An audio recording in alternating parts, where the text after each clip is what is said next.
Hey, I'm DJ, and this is how to make a mediocre bowl of ramen.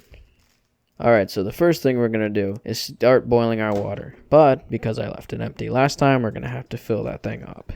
Yep, close that and we'll get that started because it takes the longest. While that's going, let's fill up our water jug. Ignore the dirty sink. You're just seeing things. We're going to start that and we're not going to forget about it. While that's happening, let's try to open up this ramen bag, which proves to be pretty difficult with one hand. I'd really recommend two for this process. Oh, don't forget about that water.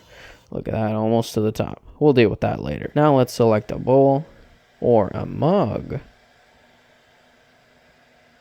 No, I'll go with the bowl on this one, I think. I ended up having to use two hands here to open up the ramen packet. Don't ask how I got this shot.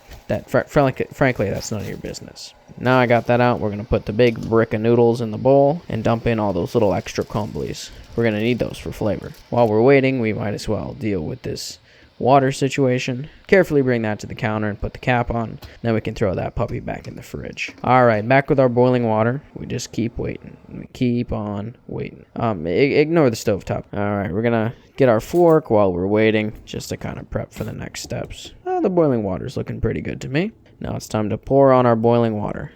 I like to get a nice spread and kind of move all around. Make sure the entire ramen is submerged. Now we're going to do a tactic I like to do, where we place the bowl in the microwave. The microwave will keep in all of our heat, and after a little bit of time has passed, we're ready to take that right out of the microwave and continue with our process. Now just check to see if the noodles are cooked how you like them.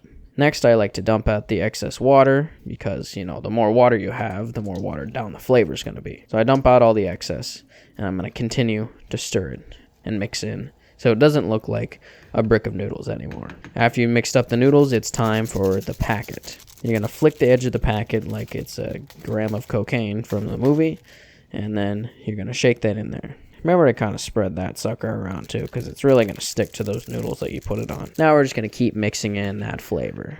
Now I know I did just dump out some water, but what I like to do at the end is add just a little bit more water because I love to sip the broth. And by adding only a little bit more rather than how much we cooked it with, it still keeps the flavor strong throughout. And let it sit in that flavoring for a little bit. Then you're ready to eat.